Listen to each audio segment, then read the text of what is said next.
देने का कार्य और आधुनिक भारत निर्माण की प्रक्रिया में अपना अहम योगदान देने वाले आधुनिक भारत के निर्माता डॉक्टर बाबा साहब अम्बेडकर जी के जयंती के उपलक्ष्य में इस कार्यक्रम के माध्यम से मैं नमन करता हूं और देश की आजादी के लिए अपने प्राणों की आहुति देने वाले आज ही के दिन जलियांवाला बाग नरसंहार में अमर शहीदों ने अपने प्राणों की आहुति दी, उनको भी मैं नमन करते हुए विनम्र श्रद्धांजलि अर्पित करता हूं।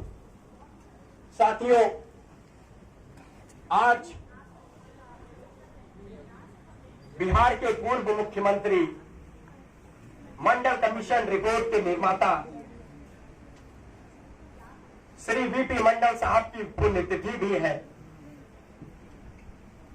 जिसके तहत दूसरे पिछड़े वर्ग आयोग के अध्यक्ष रहे, बिहार के मुख्यमंत्री भी रहे। और मुझे याद है जब मैं पढ़ता हूं मंडल साहब को, वो संसद में पहुंचते हैं, मुख्यमंत्री बनते हैं, तो उस संसद में एक विनोदानंद झा नाम का व्यक्ति बरौनी रिसाव कंपनी में तेल के रिसाव से गंगा में आग लगी थी और वो तर्क देते हुए कहता है कि जब प्रदेश का मुख्यमंत्री शूद्र होगा तो पानी में आग लगना स्वाभाविक हो जाता है।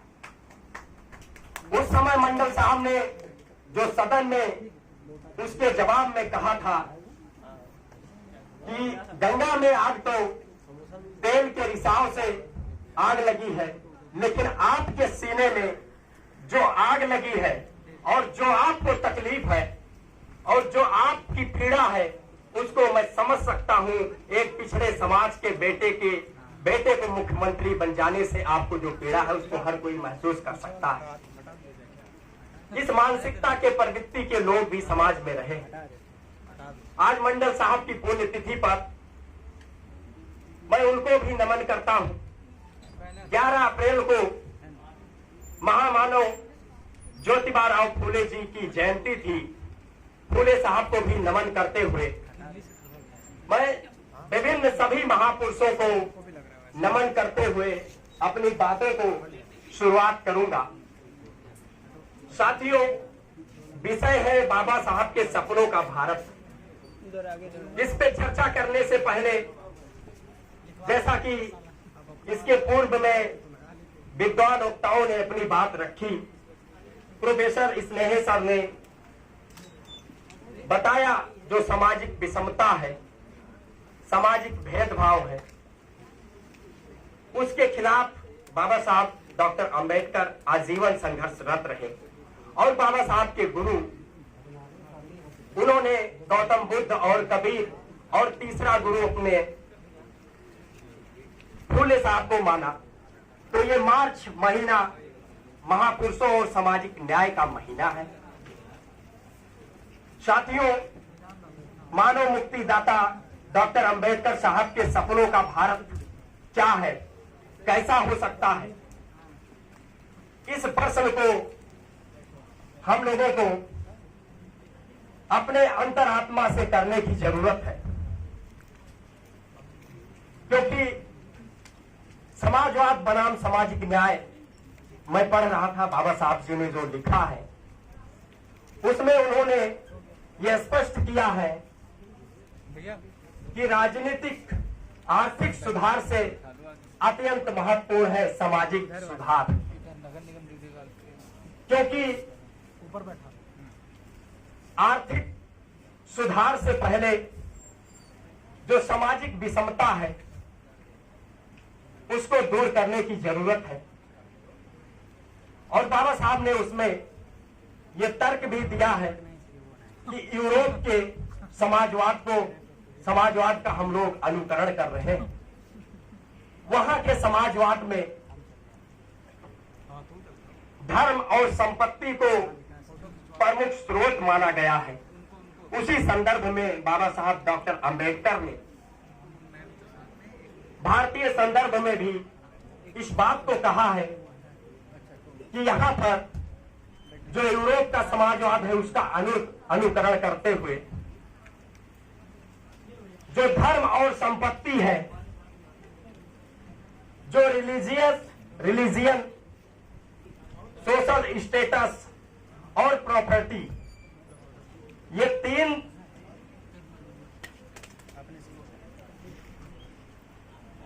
तीन आधार या प्रमुख स्रोत है सत्ता के साधन या स्रोत। तो आर्थिक सुधार से सत्ता हम लोग हासिल कर सकते हैं। कुछ लोगों का हो सकता है ये विचार भी हो और मानना भी हो कि आर्थिक सुधार से हम लोगों के जीवन में सुधार आ सकता है, लेकिन डॉक्टर बाबा साहब अंबेडकर का ये मानना था कि जब तक आपका बौद्धिक विकास नहीं होगा आप कुछ नहीं कर सकते, क्योंकि सत्ता जिसको शक्ति कह सकते हैं उसको हासिल करने के लिए या दूसरे की आजादी को छीनने के लिए, दूसरे की स्वतंत्रता को छीनने के लिए हर व्यक्ति रिलीजियन, सोशल स्टेटस और प्रॉपर्टी इन तीन चीजों को रखता है। तो ये स्वाभाविक है और ये स्पष्ट हो जाता है कि किसी व्यक्ति की स्वतंत्रता और आजादी छीनने का जो प्रमुख स्रोत या साधन हो वो आर्थिक सुधार से ना तो सामाजिक व्यवस्था में, सामाजिक परिवर्तन में कोई बदलाव आने वाला है। इसलिए हम लोगों को ये समझने की जरूरत है कि आज आधुनिक भारत में यदि हम ये चर्चा कर रहे हैं कि डॉक्टर अंबेडकर के सपनों का भारत, तो हम लोगों को सबसे पहले ये भी जानना होगा कि बाबा साहब जो स्वयं उन्होंने व्यक्त किया है, बाबा साहब का आइडियल सोसाइटी, आदर्श समाज क्या था, क्योंकि समाज एक आदर्श समाज के निर्माण से ही देश एवं राष्ट्र के निर्माण की प्रक्रिया आगे बढ़ सकती है। साथियों, बाबा साहब ने एक आदर्श समाज के लिए जो आदर्श समाज की उन्होंने कल्पना की, वो आदर्श समाज उनका 3 बिंदुओं पर आधारित है। पहला है आजादी, दूसरा है बराबरी और भाईचारा, क्योंकि बिना आजादी के किसी भी आदर्श समाज की या देश का निर्माण संभव नहीं है। इसलिए एक आदर्श समाज और देश के निर्माण के लिए बाबा साहब ने, क्योंकि फ्रांस की क्रांति में समानता के लिए एक प्रमुख नारा था समानता, समानता, समता, समरसता, भाईचारा, बराबरी और आजादी से ही, सामाजिक सुधार से ही राष्ट्र निर्माण की प्रक्रिया आगे बढ़ सकती है। साथियों, अपने ज्ञान की भूख को मिटाने के लिए डॉक्टर बाबा साहब अंबेडकर ने अपने पेट के भूख को मिटाया और उन्होंने ये नारा भी दिया, शिक्षित बनो, संगठित रहो और संघर्ष करो। और बाबा साहब के इसी संदेश के साथ मैं आप सभी को क्रांतिकारी जय भीम पेश करता हूं। साथियों, बाबा साहब के सपनों का भारत क्या है, इसका कल्पना करना और वर्तमान की परिस्थितियों में जिस तरीके से जो हम लोगों के देश के सामने जो चुनौतियां हैं उसको भी स्वीकार करने की जरूरत है। आप सभी को याद होगा 14 अक्टूबर 2022 में मनीषा भल्ला की जो रिपोर्ट दैनिक भास्कर द्वारा प्रकाशित हुआ, बड़े भैया छात्र नेता अनिल यादव जी की उपस्थिति हुई है। क्रांतिकारी स्वागत इस्तेमाल करते हैं। 14 अक्टूबर 2022 को महिंसा भल्ला जी की जो रिपोर्ट मैंने दैनिक भास्कर में पढ़ा कि कर्नाटक में आज भी देवदासी प्रथा लागू है और वहां पे दलित समाज की महिलाओं को देवदासी बनाया जाता है और प्रेग्नेंट होने पर उनको भीख मांगने के लिए छोड़ दिया जाता है। क्या ये है भारत के बाबा साहब के सपनों का भारत? आज भी केवल कर्नाटक में 70,000 से अधिक देवदासी महिलाएं समाज में देखने को मिल जाएंगी। वहां की सरकार 1500 रुपए पेंशन देने का दावा भी कर रही है और इस प्रथा पर रोक लगाने का भी दावा कर रही है। लेकिन क्या कारण है कि यह प्रथा नहीं रुक रहा है? महिलाओं का उत्पीड़न लगातार जारी है। क्या कारण है कि डॉक्टर अंबेडकर ने जो संविधान में उपेक्षित वंचित समाज को सामाजिक और शैक्षिक आधार पर पिछड़े समाज को जो प्रतिनिधित्व दिया, आरक्षण दिया, आज जिस तरीके से वर्तमान की सरकार सरकारी संस्थाओं को निजी हाथों में देकर उसका निजीकरण कर रही है, जहां पे वहां पर सामाजिक और शैक्षिक आधार पर पिछड़े वर्गों का आरक्षण नहीं लागू होता है। क्या हम बाबा साहब के सपनों के भारत का निर्माण कर रहे हैं? यह हम लोगों को विचार करने की जरूरत है। इसी लखनऊ विश्वविद्यालय की धरती से सीखने की जरूरत है कि जिस तरीके से सेल्फ फाइनेंस की सीटें बढ़ाकर और फीस वृद्धि की जा रही है, महिलाओं को, स्त्रियों को शिक्षा से वंचित करने की जो साजिश षड्यंत्र रचा जा रहा है, हम लोगों को अभिव्यक्ति की आजादी का हनन किया जा रहा है। एक बाबा मठाधीश बैठकर ये बोलता है कि भारत के संविधान को बदल देना चाहिए, आरक्षण खत्म कर देना चाहिए, जबकि वो उसको ये ज्ञात होना चाहिए कि उसको अपने धर्म का प्रचार करने का भी संविधान अधिकार देता है। संविधान से उसको अधिकार मिला। इन बाबाओं की इतनी हैसियत हो गई, इनको इतनी ताकत कहां से मिलती है कि जो सामाजिक रूप से, शैक्षिक रूप से पिछड़ा समाज है, महिलाओं के खिलाफ इस तरीके से नफरत और जहर घोलने का कार्य समाज में किया जाता है। साथियों, हम सभी यहाँ अध्ययनरत हैं, विद्यार्थी हैं, समाज के जिम्मेदार लोग हैं। हम लोग सभी समझते हैं और डॉक्टर अंबेडकर साहब के ऊपर चर्चा यदि किया जाए तो महीनों नहीं सालों बीत जाएंगे, लेकिन चर्चा समाप्त नहीं होगी। ऐसे महामानव को याद करते हुए जय भीम का अर्थ होता है, तात्पर्य होता है, उद्देश्य होता है और सिद्धांत होता है। सत्य की जय, विज्ञान की जय, तार्किकता की जय, न्याय की जय। इसी के साथ हम लोग जय भीम का नारा देते हैं।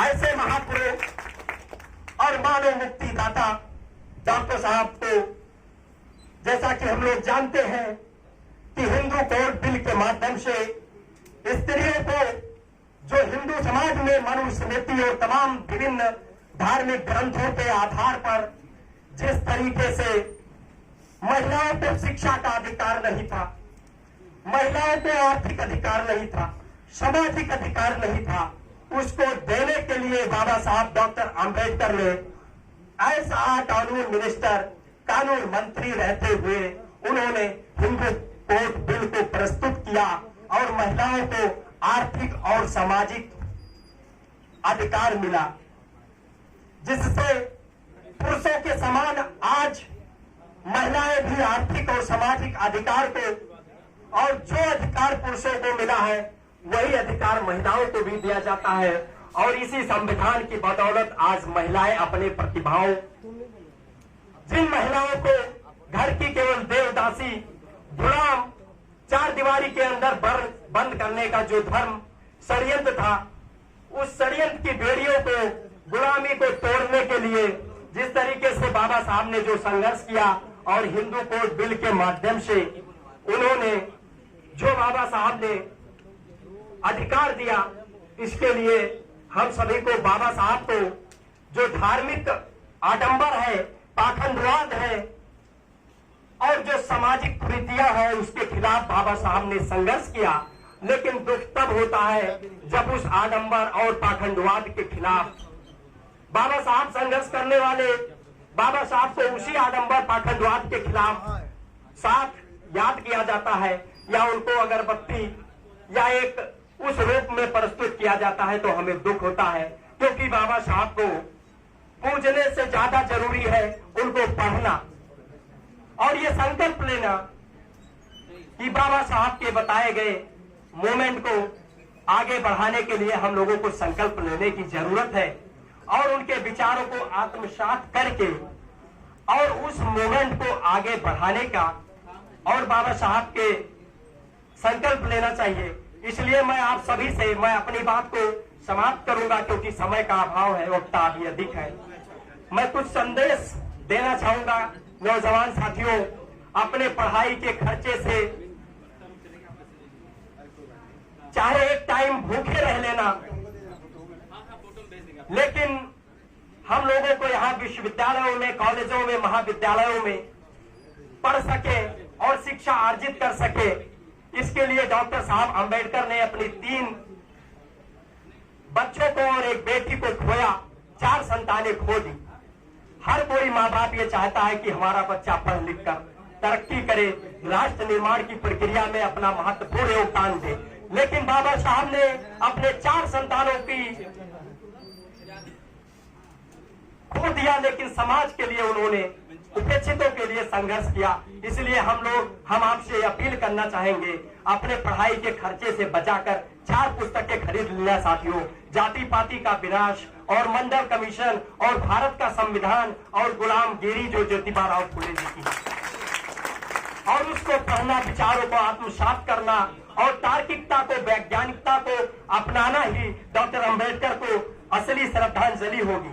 साथियों, बाबा साहब ने 3 दवाएं बताई है, उसको मैं कहते हुए अंतिम संदेश को पढ़ते हुए मैं अपनी बात को समाप्त करूंगा। सामाजिक दास्ता से मुक्ति पाने के लिए बाबा साहब ने 3 दवाएं बताई हैं। खुद की रक्षा स्वयं करना, खुद की रक्षा खुद करना, स्वयं का उन्नति स्वयं करना और स्वयं का इज्जत स्वयं करना। ये 3 सूत्र या 3 दवाएं बाबा साहब ने सामाजिक दास्ता से मुक्ति के लिए बताया है। इसको अपने दैनिक दिनचर्या में लागू करते हुए मैं डॉक्टर अंबेडकर साहब ने जो आखिरी संदेश, अंतिम संदेश दिया है, उसको मैं पढ़ना चाहूंगा। ये कारवां आज जिस जगह पर है, मैं इसको बड़ी मुश्किलों के साथ अपने विरोधियों का सामना करते हुए लाया हूं।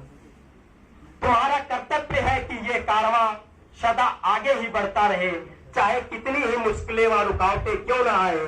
यदि मेरे अनुयायी इसे आगे ना बढ़ा सके तो यही छोड़ दे, लेकिन किसी भी हालत में इसे पीछे ना जाने दे। यही मेरा अंतिम संदेश है। इन्हीं शब्दों के साथ हम लोग संकल्प लेते हुए बाबा साहब को मूवमेंट को आगे बढ़ाने का संकल्प लेते हुए मैं पुनः आप सभी को क्रांतिकारी जय भीम पेश करते हुए बाबा साहब को नमन करता हूं।